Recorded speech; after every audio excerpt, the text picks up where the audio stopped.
Ever underestimate who you are. You're very special to us. You're very special to God.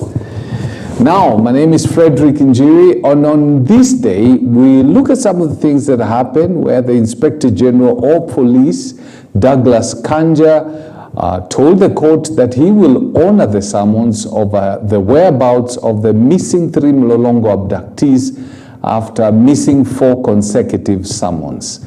Well, speaking in Diani, Kwale County, after opening a week-long conference for top administration police commanders, Kanja said he would appear in person and explain the matter. He said investigations on various cases of abduction are at a very advanced stage, and all the perpetrators who he termed as criminals will be brought to book when complete. Kanja also noted that the police service is working to digitize its services, rolling out a digital occurrence book to enable Kenyans to report cases using their smartphones. Hapana, hakuna shida yoyote.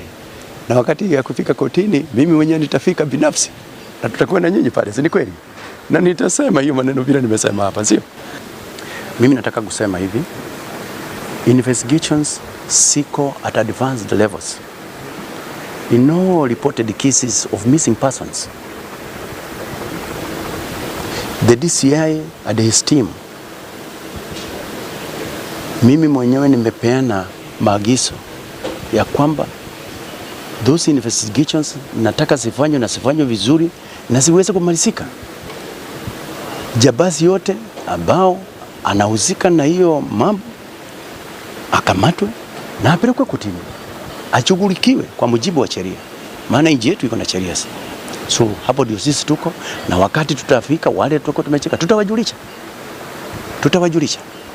Lakini nataka kuhakikishia kwamba we are doing everything possible in terms of those very, very serious investigations.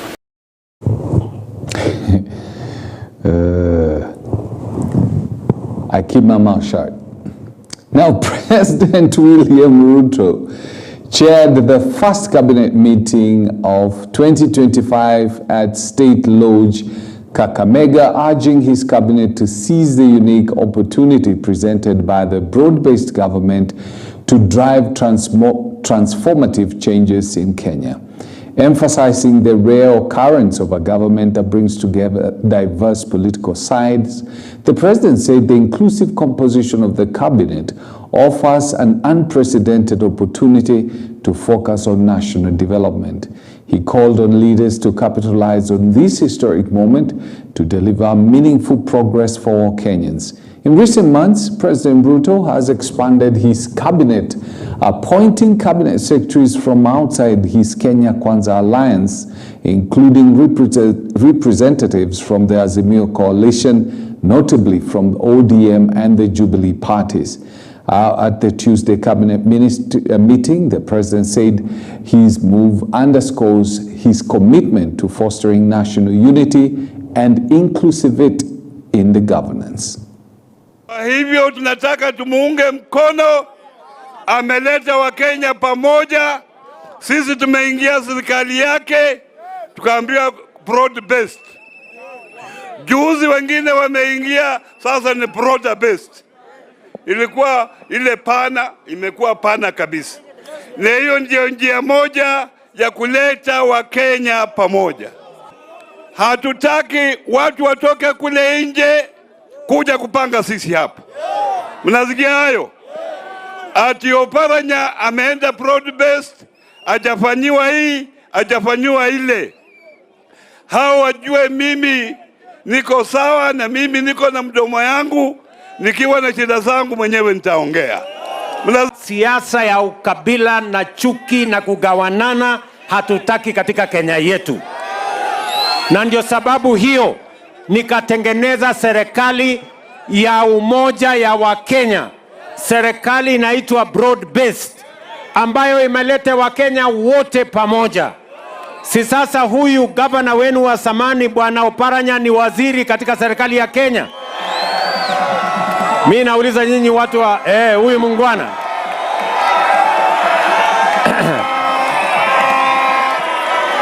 Huyu Oparanya anatosha ama atoshi?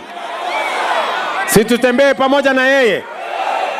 Mimi nimeketi chini na viongozi wa ODM na wale wengine wote, na tumesema hatutaki Kenya ya watu kugawana. Tuungane, tufanye kazi pamoja ili tuweze kushughulikia mahitaji ya wananchi wa Kenya. Tuzalishe chakula, tuondoe umaskini, tupange ajira ya hawa vijana, tuunganishe stima, tusomeshe watoto wetu, na tuhakikisha kwamba kuna matibabu katika hospitali, Kenya iweze kusonga mbele. All right, let's hope this broader-based government is actually going to work, and because after all is said and done, it really doesn't matter who's at the helm. What matters most is service delivery. As long as service is being delivered to the people of Kenya and they're satisfied with what is being done, I guess that's the thing that matters most. Well, Prime CS Musalia Mudavadi has called out former Deputy President Rigathi Gachagua, saying he remains impeached and not eligible to vie for any elective position. Mudavadi, while accompanying President William Ruto on his development tour of Western Kenya, has said the government of the day, Kenya Kwanza, is here to stay. Na ndio kwa sababu tuko hapa sisi wote tukisema hatutaki tupotoshwe na watu ambao wametolewa kwa kisheria, kwa kikatiba, alafu wanazurura hapa wanadanganya ati hao ndio wataunda serikali. Serikali ni hii na sisi tutakuwa hapa. Na mimi nataka niwaambie tumeshikana kabisa, hii Kenya itakuwa na maendeleo zaidi. But that's a question that Rigathi Gachagua needs to answer to Kenyans. As he tells Mount Kenya is going to lead them into the next government, he needs to tell the people how. Because what Musalia Mudavadi is saying is true. I mean, he stands impeached, and that simply means he cannot hold any public office. And so as he goes around every weekend, every other day, campaigning against this government and telling the people he's going to lead them into the next government, million-dollar question is how? Unless the ruling that impeached him is overturned in court, he cannot hold any public office. So that's a good question.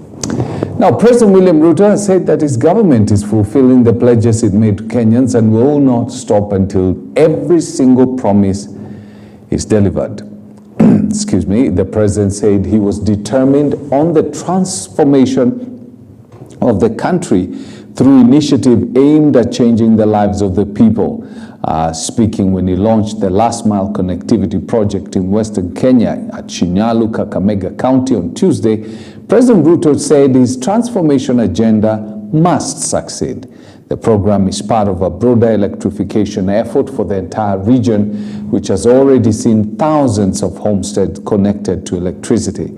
He said Kakamega County has been allocated 2.9 billion shillings to connect more than 35,000 households, with Shinyalu getting 243 million to connect 2,500 households to the power grid.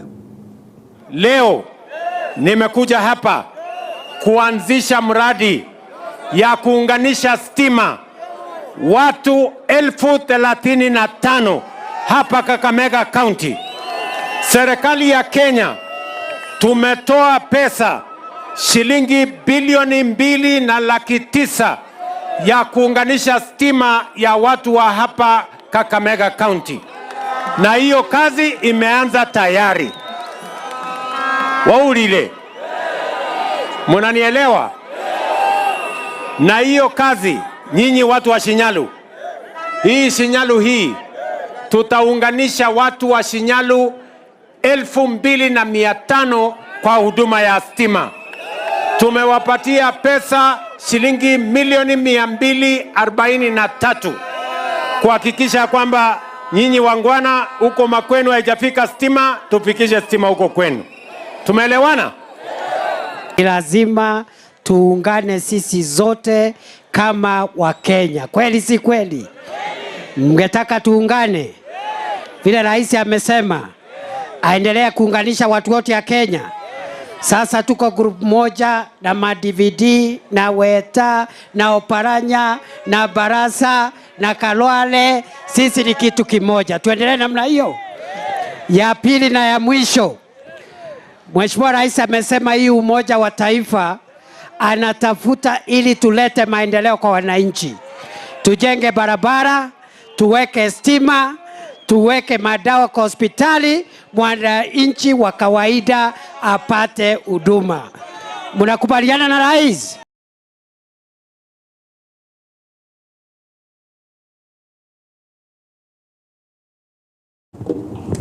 All right. We got Teremi Boys High School in Bungoma County, which was closed indefinitely after students demonstrated over the poor performance in their KCSE 2024 results, demanding the transfer of the school principal, Elfas Aliva. It was an incident that led to students storming the house of the school principal, damaging his windows and his car. They accused the principal of poorly running the school that saw 36 students have their results cancelled. Director for Education, Kabuchai Sub-County, Kenya, Ken Onduru, ordered the temporary closure of the school, saying it will help in calming the situation before continuing with the first term at a later date.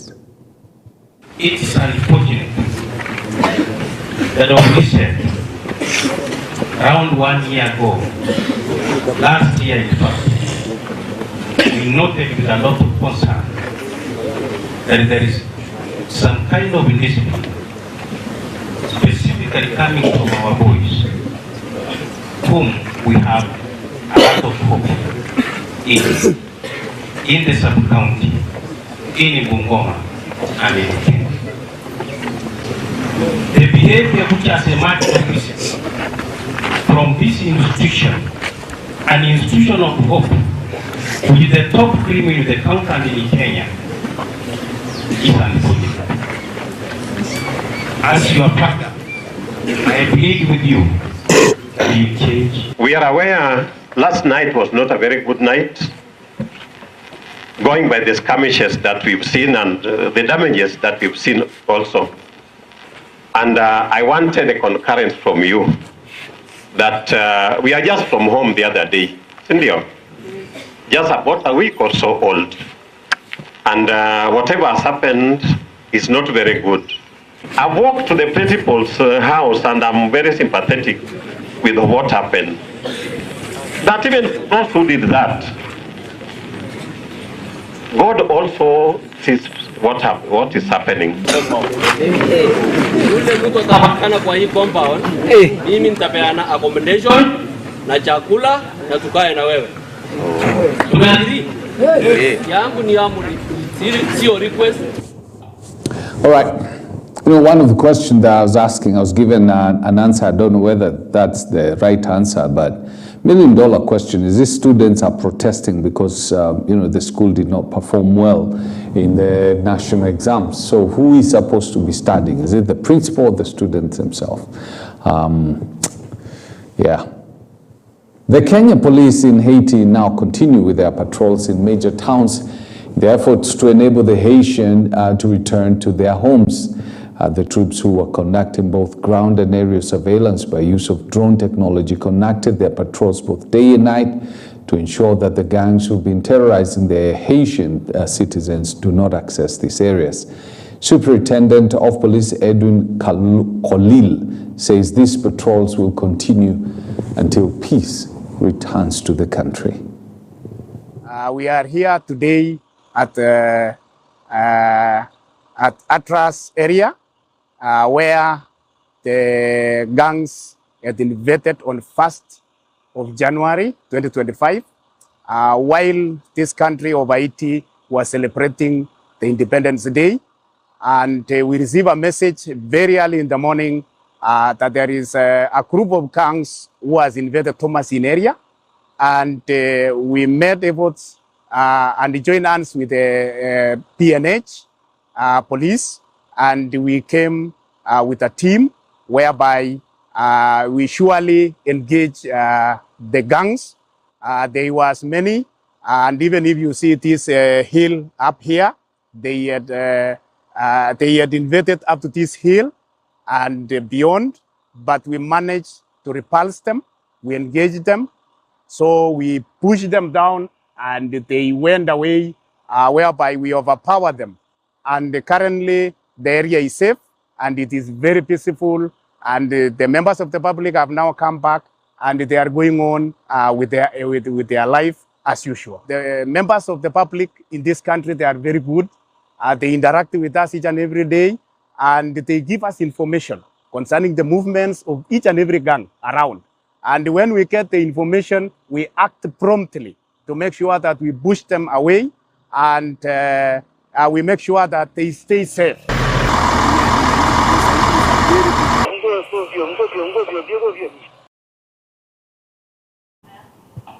Now, I've noticed something about a police officer there. I don't know, Alice, maybe you can put and freeze the picture of that gentleman.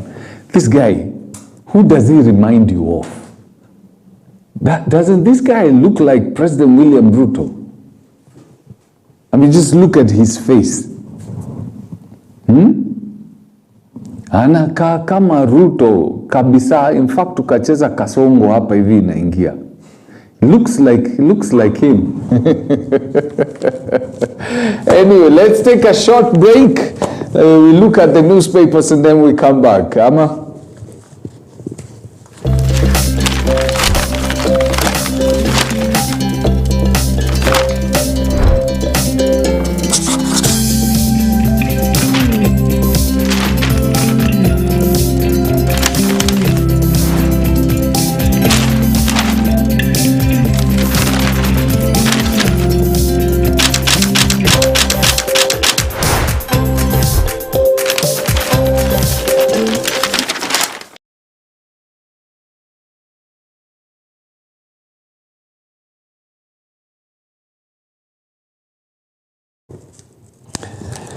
All right. By the way, remember, later on in the show, during our interview segment, I'll be talking to a gentleman who's going to help us understand our mindset. Our mindset is very, very important. What you deploy from your mind, I mean, your surrounding is a clear reflection of what is here. You can take somebody from some slum, and I'm not saying all of them. You can take some people from the slums, take them to a place like Karen or one of these posh areas. And because in here he thinks differently, then he's going to turn that spot within that posh area into what is here. And you can take somebody from that upper part of the city and take them to the slum, and they will transform that piece of slum into where he came from. So it's all about here.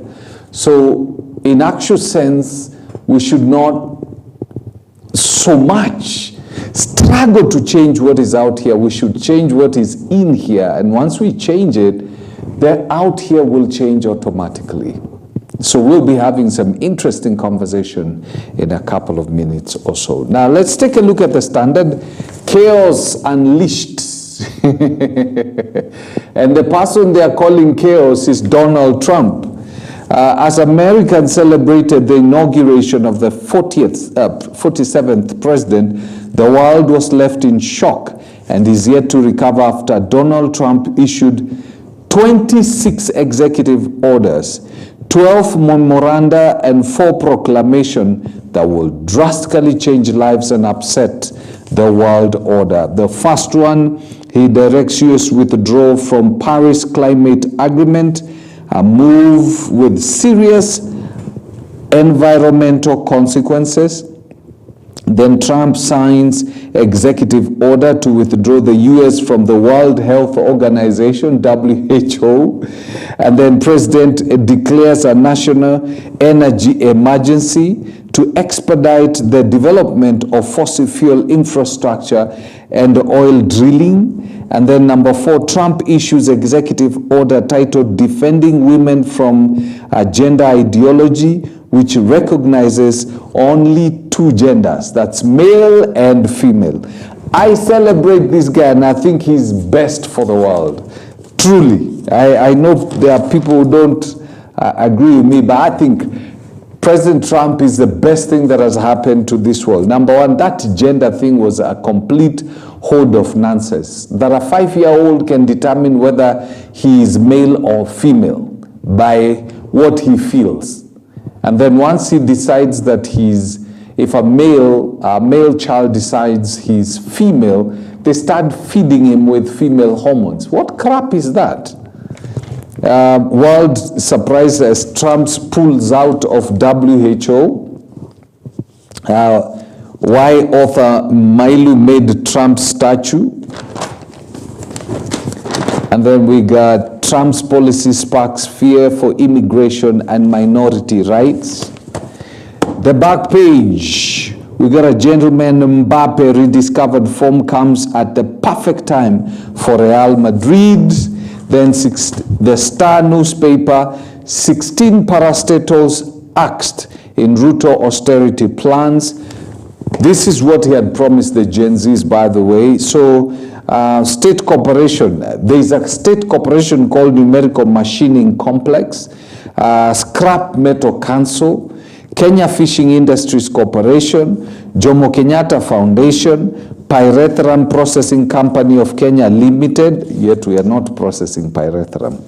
And then Kenya National Shipping Line, School Equipment Production Unit. Have you ever had... And you know these guys have been, they've been getting monies from the exchequer. School Equipment Production Unit. Kenya Yearbook Editorial Board. Kenya National Assurance Company. Then we have Kenya Post Office Saving Bank. That thing died like when Luanda Magere was 2 years old. Then the third page of the Star, man 29 arrested carrying body part in Huruma Estate. Hey. And then Mount Kenya rips big under latest national government NGCDF formula. And then the back page of the Star, you got revival time, litmus test for Gor Mahia as they face Sofapaka. Revival time. Is it revival celebration time? I remember Bishop Lai's program when we were growing up. I think it was revival time. There was somebody who was running a revival time. If you can remember, you can tell me, you can remind me, you can send me a message. And then Daily Nation, Ruto's state jobs shocker. 9 public corporations face dissolution while 16 others will be sold. Femicide, woman, 2 girls murdered. Woman and 2 girls murdered. This is femicide, eh? How many, by the way, how many men and boys have been murdered? No, I'm not trying to say that this didn't happen. I'm just saying that, I'm just asking a question, eh?